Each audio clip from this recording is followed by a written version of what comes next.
Boa noite a todos, senhores e senhoras. Para quem não me conhece, meu nome é Alexandre Werneck Torres Homem e eu sou presidente do Núcleo Rio Sul dos Criadores de Cavalo Manga Larga Machador, vinculado à Associação Brasileira dos Criadores de Cavalo Manga Larga Machador, ABCCMM. Solicitado pelos dirigentes do Vale do Café para dar um depoimento que possa contribuir para a nossa região sul-fluminense, venho aqui apresentar minhas modestas considerações. A região do Vale do Café guarda significativa diferença entre o Rio Antigo, né? Nós temos uma vegetação mais densa e nós tivemos aqui no século XVII a inclusão de vários povos indígenas e hoje somos vistos, inclusive estamos dentro dos melhores climas do planeta, né? Então a nossa região tem as suas peculiaridades, as suas virtudes, e é justamente nesse ponto que a gente quer focar, que não só alguns segmentos do agronegócio estão impulsionando, e mesmo diante dessa pandemia do Covid-19, alguns setores resistem e continuam crescendo, né? O fato da região do Vale do Café guarda realmente significativa diferença com o estado do Rio Antigo, em função da topografia e em função da sua própria região e pessoas que habitam esses municípios com propósito ou de atividades rurais ou como área de lazer, né? Dentro dessa área da região sul-fluminense, nós temos praticamente 15 municípios. Eu citaria Vassouras, Valença, Rio das Flores, Mendes, Engenheiro Paulo de Frontin, Miguel Pereira, Partido Alferes, Paracambi, Piraí, Barra do Piraí, Paraíba do Sul, Pinheiral, Volta Redonda, Barra Mansa e Rio Claro. Esses 15 municípios compreendem praticamente a região sul-fluminense. As fazendas sempre foram objeto de interesse do turismo, como também de interesse histórico das pessoas. E 30 dessas fazendas hoje, do ciclo do café, estão ainda vivas e distribuídas em nossa região do Vale do Café. Evidente que poucas permaneceram com o cultivo do café, outras viraram atividades para a pecuária, outros estão na nossa área, que eu venho falar aqui, que é a equinocultura. Então, essas fazendas ainda sobreviveram ao tempo e ainda guardam suas curiosidades e suas, vamos dizer assim, vocações rurais, né? Cabe-me fazer ainda um destaque para 4 setores que eu acho que dentro da nossa região são praticamente fundamentais. Eu costumo chamar do quadrado C4. O que é o quadrado C4? O quadrado C4 é que junta café, cavalo, né, a cidade do aço e o complexo hoteleiro. Esses 4 segmentos dentro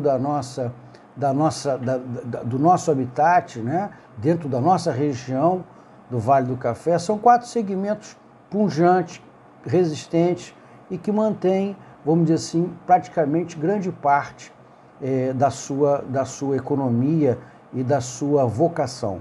Evidente que nós temos, em parte, o comércio paralelo, o comércio de prestação de serviços, de produtos, mas esses 4 segmentos que eu citei aqui são fundamentais e resistiram ao tempo, naturalmente, e têm ainda pujança dentro do cenário estadual e até nacional. Nós temos aqui a CSN, na nossa Volta Redonda, nós temos a produção de aço hoje cresce no mundo, a equinocultura também é uma revelação ascendente para os próximos 10 anos, né? A produção de café também apresenta até estudos feitos pela FAO, que é a Federação de Agricultura, Organização Agrícola Mundial, vinculada às Nações Unidas, e nós temos vários trabalhos também compilados e vinculados a pesquisas do IBGE. Então, o Brasil hoje tem um PIB de 1,9 trilhão de dólares. E é sabido e notório que 33%, um terço desse PIB, é sustentado pelo agronegócio.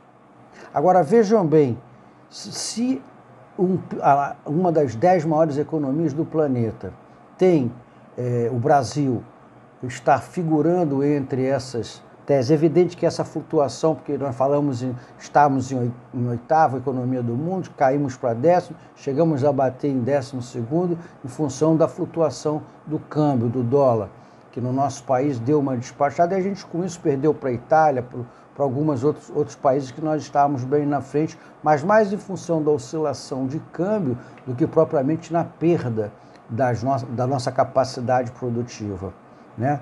Então hoje, olhando para o agronegócio, para termos uma ideia da importância, você tem como principal setor do agronegócio a soja, que contribui hoje no PIB com 103 bilhões de dólares ano. O segundo setor mais representativo é a pecuária de corte, que representa hoje 75 bilhões de dólares no agronegócio. Terceiro, comparece a cana-de-açúcar, com 49,4 bilhões de dólares. Em quinto, o milho, que chega com 41 bilhões de dólares. O leite, em seguida, com 38 bilhões de dólares. Aí aparece o nosso café, em sexto lugar, com 21 bilhões de dólares de faturamento ano. Agora, curioso é quem chega em sétimo. Muitos apostariam aqui que seria a suinocultura, que seria o algodão, a laranja, o trigo. Em sétimo lugar, figura pela estatística do IBGE e pela FAO, a equinocultura, com 16,3 bilhões de dólares. Portanto, vejam bem, a equinocultura hoje ela está em sétimo lugar entre 20 outros segmentos, setores importantes do agronegócio. Então, é importante que isso seja citado. Atrás da equinocultura, nós temos a carne suína, com 14,7 bilhões de dólares de PIB anual, a parte de ovos, com 10 bilhões de dólares, o trigo chega em seguinte, em 11º lugar, com 7 bilhões, a laranja, com 5 bilhões, e assim sucessivamente. Esse é um trabalho extraído de uma pesquisa oficial, que hoje circula nas Nações Unidas, que faz parte do IBGE e que faz parte também da FAO. Muito bem,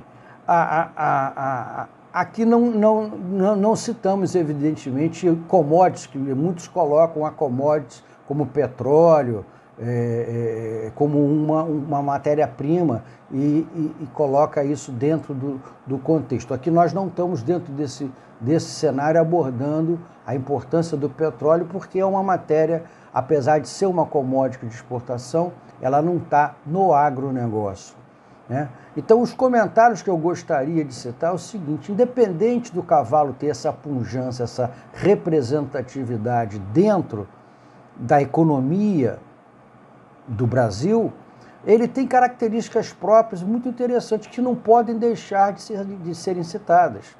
Por exemplo, é provado que somente o cavalo, a equinocultura, ela oferece 644 mil empregos diretos e 2,4 milhões de empregos indiretos. O que quer dizer isso? 644 mil são pessoas que são assentadas diretamente nas propriedades rurais em função do cavalo, seja ele de qualquer raça, né? Então, esse tipo de emprego, ou esse quantitativo, para terem uma ideia, ela é bem superior a toda a indústria automobilística junta. O emprego desse meio rural que proporciona o cavalo. Portanto, hoje é fundamental dar a devida importância à equinocultura, né?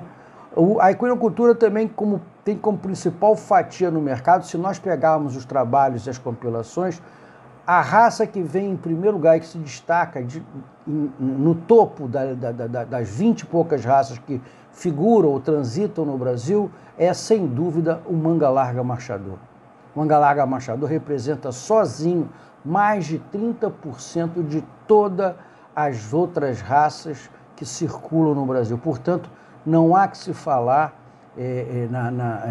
não desmerecer outras raças tão importantes como o crioulo, quarto de milha, né, os próprios moares, mas a raça manga larga marchador vamos dizer assim, é a força maior disparada do Brasil no que tange a sua equinocultura, tanto na parte de representatividade, vamos dizer assim, de quantitativa, quanto também na distribuição dentro do país, porque o manga larga hoje figura em todas as unidades federativas. Não existe um estado do Brasil hoje que não tenha pelo menos um núcleo ou que não tenha criadores de cavalo manga larga marchador. Isso é um fato muito importante. Outra coisa importante também é entender a importância, porque o cavalo não é feito como os outros produtos do agronegócio voltado para a mesa. Não é um produto comível, comestível.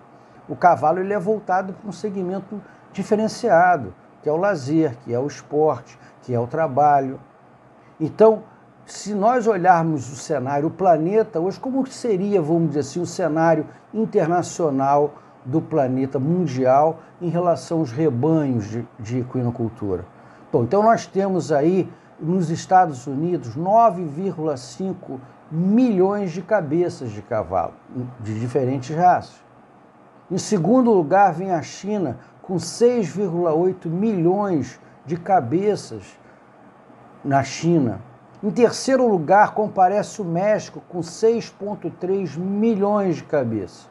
E em quarto lugar, já é o Brasil hoje, com 5,43 milhões de cabeças no nosso país. Em quinto surge a Argentina, com 3,7, e depois se cai para outros países com números inferiores a 2 milhões de cabeças para outros países. Portanto, veja bem, o Brasil no planeta, no cenário mundial, ele já é o quarto maior rebanho do mundo. E o manga larga marchador não é à toa que se destaca no cenário da equinocultura.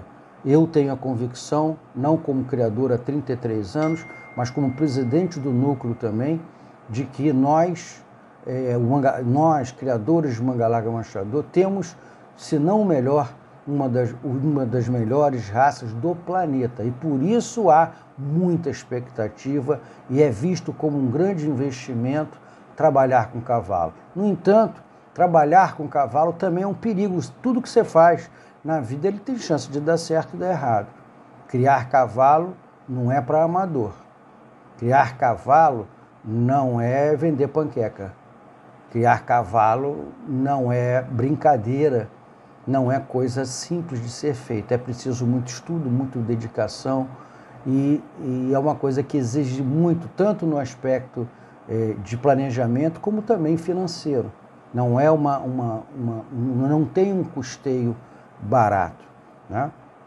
Então, o meu comentário, quer dizer, essa situação de que esses segmentos, quando nós falamos no quadrado C4, nós falamos no cavalo com C, no café com C, no complexo hoteleiro com C e também na cidade do aço.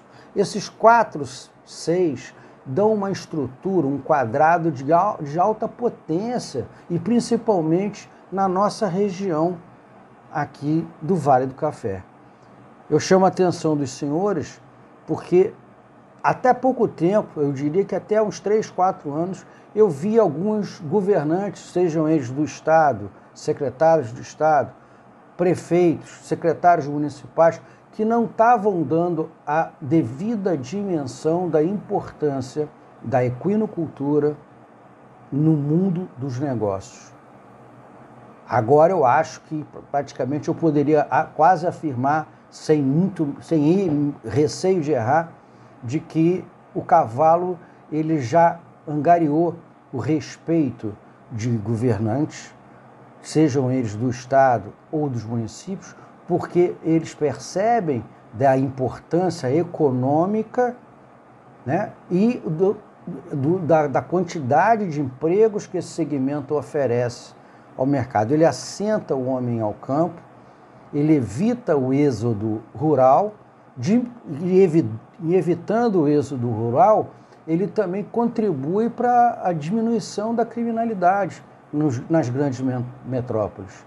Então, é oferta de emprego, fomenta a economia, e o cavalo tem essa qualidade de também trazer uma coisa muito importante para um dos lados do quadrado do C4. Ou seja, o cavalo traz turismo, assim como o café desperta através das suas fazendas a vontade do turismo, a história, o cavalo traz turismo. Por que traz turismo? Traz em função das exposições, das competições. Para informação dos senhores, a região nossa do Vale do Café, ou como eu costumo chamar, o Rio Sul, o sul do estado do Rio de Janeiro, é a maior concentração de criadores de cavalo por metro quadrado do país. A região de Vassouras tem muita história, Pati do Alferes. Aqui nasceu, na nossa região, o nome Manga Larga. Ela pertenceu a um senhor de terras, o Barão de Pati, de nome Francisco Peixoto de Lacerda Werneck, foi o Barão de Pati. E essa fazenda que ele usava, que ele possuía, conforme escrituras, conforme estudos científicos, que estão todos eles registrados, né, chamava-se Manga Larga. E daí surge o nome de uma raça que hoje é uma das maiores do planeta, né? E quero ser conciso e direto para não cansar, dar a minha mensagem. Eu acho que eu espero ter contribuído com o pedido dos dirigentes, dos meus amigos, a Luciana e outros mais do Vale do Café, ter dado essa contribuição. Espero que isso traga sucesso a todos que estão de uma forma direta ou indireta envolvidos com a produção rural. Muito obrigado a todos e uma boa noite a vocês.